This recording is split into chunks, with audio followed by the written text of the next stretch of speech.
I told my dad I quit, burned the boat, and I couldn't go back. So I got in the remodeling business, and that's eventually I learned how to remodel. Then I bought 5 lots in St. Clair Shores, and I started building Mishta houses. I was building 1,100 square foot houses for $69,000. Made more building those 10 houses than I did 3 years doing remodeling. That's when I said, done with the remodeling stuff. Done. Yeah, and then I want to start building. So did you have any challenges that you faced, like being a second generation builder, and like how'd you overcome those, or how did you change the business and make that transition? How'd you learn how to develop homes? I was a home builder. I got into the development game a little bit later. I didn't know how to build a house. I didn't know who didn't. So one of the things I learned was, what you don't know, make sure you hire somebody that does know. And being from San Marino, being Italian, I had contractors. I had basement wall companies. I had an excavator. All these people that knew my father.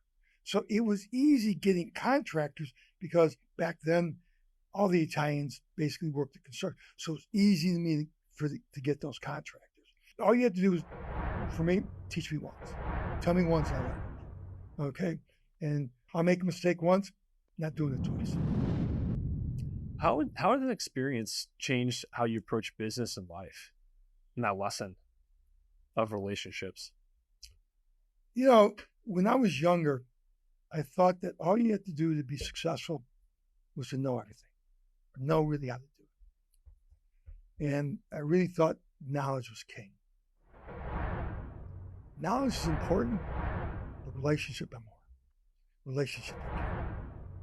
One of the things I learned is people do business with people that they like. Okay? You could be the smartest guy in the world, but if they don't like you, they're not going to do business. It's real. And that was one of my first lessons, that that you forge relationship with people in your industry. And back then there was a lot of projects going on, and developers like to spread the risk. They didn't want to do the whole thing themselves. They wanted spread the risk. They'd partner up with 1 or 2 guys to spread the risk. And again, who you partner up with? People that you like. So talk to me about that journey then, from you were building 20, 30 homes a year, you started developing property. Eventually you scaled up to where you guys were building 150, 170 homes a year at scale for a long duration of time. You had a very large building business, very well known in Michigan, huge brand. How did that process take place where you guys built that business as large as you did? What was valuable? How does someone else do that? Talk to us about the scale that it was first, and then how you got there. I will tell you this.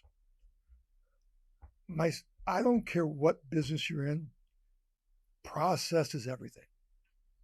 Okay. Yes, you gotta have a good product, but you have to have a process to deliver it. One of the lessons I learned when I was scaling my business is, when we were building 20 homes a year, we had one process. Now, all of a sudden, we started building 30, 40 homes a year. We realized that process didn't work. So we had to adapt to building 30, 40 homes a year. Then when we start getting like 60, 70 homes a year, we had to change the process again.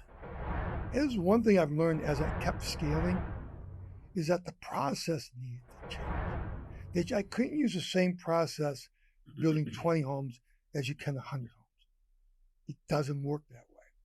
So process, I learned, was probably my strong forte in how I built the business. Do you think that was a natural gift that you had inside yourself, where you're naturally gifted with process from a mindset perspective, or skill sets perspective, or is that something that anyone can develop? Anybody can develop. I mean, what is process? I did something this way here. Okay, there was a problem occurred. How do I fix this problem? Improve the process.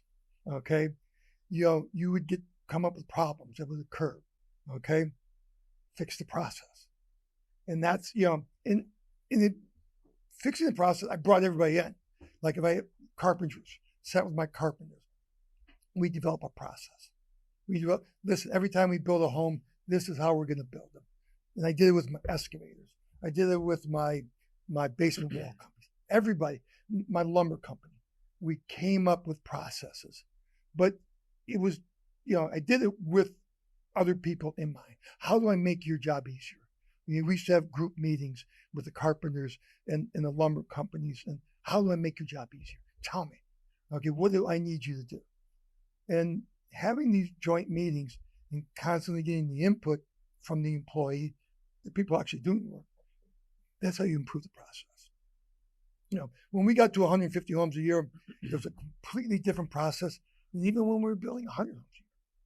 Do you remember roughly what the largest number of homes a year were that you built? Was it in that 150 range or was it more? It was about 172.